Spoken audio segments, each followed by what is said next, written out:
Hello everyone. Australia अगर visa आपने apply करना है इन दिनों तो किन चीज़ों का खास ध्यान रखना है, क्योंकि ऑस्ट्रेलिया एक दो डॉक्यूमेंटेशन को लेकर काफ़ी ज़्यादा स्ट्रिक्ट है। ठीक है, लास्ट मंथ भी काफ़ी ज़्यादा लोगों ने रिफ्यूज़ल फेस की उस चीज़ के कारण, क्योंकि ऑस्ट्रेलिया जब भी रिफ्यूज़ल देता है तो उसमें एग्जैक्ट रीज़न नहीं मेंशन करता है, यही चीज़ मेंशन करता है कि आपने वापस नहीं आना है या आपके टाइज कम है। तो अगर आपने आने वाले दिनों में ऑस्ट्रेलिया की वीज़ा एप्लीकेशन फाइल करनी है, ठीक है, कुछ टिप्स एंड ट्रिक्स आपके साथ शेयर करूंगा, तो वीडियो को शुरू से लेकर आखिर तक जरूर देखना। स्पेशली फंडिंग के बारे में बहुत ज़्यादा लोगों के क्वेश्चन रहते हैं, और कौन कौन से दो मेन डॉक्यूमेंटेशन आपकी एप्लीकेशन में होने चाहिए जिससे एप्लीकेशन का पॉजिटिव इम्पैक्ट पड़ेगा वीजा ऑफिसर के ऊपर। तो वीडियो स्टार्ट करने से पहले हमेशा की तरह मेरी रिक्वेस्ट है, अगर आप हमारे चैनल पर फर्स्ट टाइम विजिट कर रहे हो सब्सक्राइब जरूर करना। किसी भी तरह की हेल्प चाहिए वीजा फाइलिंग में तो हमारा व्हाट्सएप नंबर यहाँ पर फ्लैश कर रहा है, आप हमें कॉन्टेक्ट कर सकते हो। सबसे पहले तो जी ऑस्ट्रेलिया फंडिंग को लेकर हमेशा स्ट्रिक्ट रहता है। आज से कुछ समय पहले ऑस्ट्रेलिया ने जब रिफ्यूजल देनी स्टार्ट की थी तो बहुत ज़्यादा लोगों को ये चीज़ मेंशन की थी कि आपकी इनकम कम है, जिसके कारण हमें लगता है कि आप ऑस्ट्रेलिया से रिटर्न नहीं आओगे। अब यहाँ पर ये चीज़ आती है कि ऑस्ट्रेलिया में इनकम आप कैसे दिखा सकते हो। यहाँ पर दो सोर्स मेन इनकम के होते हैं, जैसे एक तो होती है जॉब, एक बिजनेस और एक एग्रीकल्चर प्रोफाइल होती है, राइट। जो फ्रीलांसर होते हैं उनके वीजा के चांसेस थोड़े से कम होते हैं, but very on the presentation होता है। अगर आपकी रेगुलर सैलरी आ रही है, सैलरी भी मैटर करती है, क्योंकि अगर आपकी आईटीआर 4 लाख की है, ठीक है, आपने 4 मंथ पहले ट्रैवल किया है, तो जिस बंदे की इनकम 4 लाख होती है, ठीक है, अकाउंट में 4 लाख बैलेंस पड़ा है, कुछ टाइम पहले ट्रैवल किया है, तो वीजा ऑफिसर ये चीज देखता है कि इसकी इनकम कम है, अब इस समय ये स्टेबल नहीं है, तो ट्रैवल में थोड़ा सा गैप जरूर डालिए। दूसरी चीज, फंडिंग मेंटेन होनी और सीधा बैलेंस सर्टिफिकेट लगा देना, इसमें बहुत ज्यादा फर्क है। ठीक है, अगर आपकी फंडिंग मेंटेन है, रेगुलर पैसा आपके अकाउंट में आ रहा है, आपकी 40,000 सैलरी है, उसमें आप 35 सेव कर रहे हो या आप 30 सेव कर रहे हो, ठीक है, एक्सपेंस अपने निकाल रहे हो अदर सोर्स ऑफ इनकम से, तब भी वीजा ऑफिसर के आगे एक अच्छी प्रेजेंटेशन जाती है, क्योंकि वीजा ऑफिसर ये देखता है कि रेगुलर सोर्स ऑफ इनकम इसका आ रहा है और इसके कारण ये वापस डेफिनेटली आएगा। उसके बाद आ जाती है आपकी आइटनरी।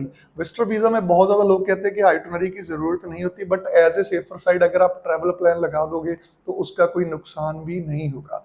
टूरिस्ट वीजा में आइटनरी आपकी ऐसी होनी चाहिए, मान लीजिए आप 4 लाख की फंडिंग दिखा रहे हो, बहुत ज्यादा केसेस में मैंने ये चीज देखी है, तो उसमें आइटनरी लोग मल्टीपल सिटीज की लगा देते हैं। कोशिश कीजिए एक सिटी की लगाएं, अच्छे से आइटनरी बनाएं। ये नहीं है कि 5 दिन सिडनी रुकना है और 4 दिन मेलबर्न रुकना है और फंडिंग आपके पास 4 लाख की है, क्योंकि 1.5 लाख की तो फ्लाइट ही आती है, ठीक है, उसके बाद होटल का खर्चा भी आना है, घूमने का, और वहां पर जो ऑस्ट्रेलिया में आप ट्रांसफर करोगे मेलबर्न या सिडनी से मेलबर्न, उस चीज का भी खर्चा आना है। तो ऐसे में ट्रिप के ऊपर अगर 3 लाख खर्चा आना है, 4 लाख आपके अकाउंट का बैलेंस है या 4 लाख इनकम है, तब भी वीजा ऑफिसर को आप सेटिस्फाई नहीं कर पाते। तो आइटनरी और ट्रैवल प्लान अच्छे से बनाएं, ठीक है। अगर आपको कोई स्पॉन्सर कर रहा है ट्रिप के लिए, फॉर एग्जांपल आपका भाई बहन कर रहे हैं या आपके पेरेंट्स कर रहे हैं, प्रॉपर उस चीज का प्रूफ लगाएं साथ में, एफिडेविट कि मेरा ट्रिप किसी के द्वारा फंडेड किया जा रहा है, ठीक है। दूसरी चीज, कॉमन क्वेश्चन ये आता है कि सीए रिपोर्ट और वैल्यूएशन की कितनी वर्थ होती है अगर आप ऑस्ट्रेलिया की एप्लीकेशन में लगाते हो या किसी भी कंट्री की टूरिस्ट वीजा में लगाते हो। तो उसका ट्रुथ ये है कि अगर तो आपके नेम के ऊपर प्रॉपर्टी है, ठीक है, आपकी इन्वेस्टमेंट है, ठीक है, उस केस में आपकी जो फंडिंग आपकी सीए रिपोर्ट है उसकी वैल्यू है। मोस्ट ऑफ द केसेस में क्या होता है कि प्रॉपर्टी पेरेंट्स के नेम पर होती है, ठीक है, बच्चे के नेम के ऊपर सिर्फ एक बैंक अकाउंट होता है जिसको सीए रिपोर्ट में अटैच करके दिखा दिया जाता है।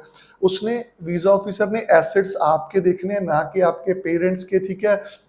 वीजा ऑफिसर ने आपकी देखना है, क्योंकि आपका जो टाइज है कंट्री के साथ वो कैसे आपके नेम के ऊपर प्रॉपर्टी है, आपकी फिक्स्ड डिपॉजिट है, आपकी म्यूचुअल फंडिंग में इन्वेस्टमेंट है। तो इन चीजों की वैल्यू तब पड़ती है जब आपके नेम के ऊपर चीजें होती है, अदरवाइज आपके पेरेंट्स के नेम के ऊपर चीजें आपकी जो प्रोफाइल है उसमें इतना इम्पैक्ट नहीं डालेंगी, तो आप अवॉइड भी कर सकते हो। तो अगर इन चीजों के ऊपर ध्यान दोगे, अच्छी प्रेजेंटेशन बना के लगाओगे, ठीक है, सैलरी स्लिप अगर आप जॉब करते हो 2 दिखानी है, बिजनेस है तो उसका करंट अकाउंट दिखाना है, उसमें बैलेंस मैटर नहीं करता है, क्योंकि करंट अकाउंट एक रनिंग अकाउंट होता है, तो रनिंग अकाउंट में बैलेंस मैटर नहीं करता है। कोशिश ये कीजिए जो बहुत सारे हमारे बिजनेस वाले फ्रेंड है, क्वेरी आती है ज्यादातर बैलेंस करंट अकाउंट में रखते हैं, तो कोशिश कीजिए अपना बैलेंस सेविंग अकाउंट में ट्रांसफर कीजिए, क्योंकि सेविंग मैटर करती है, आपका बिजनेस कितना बड़ा है वो करंट अकाउंट की ट्रांजेक्शन्स बता देगी, ठीक है।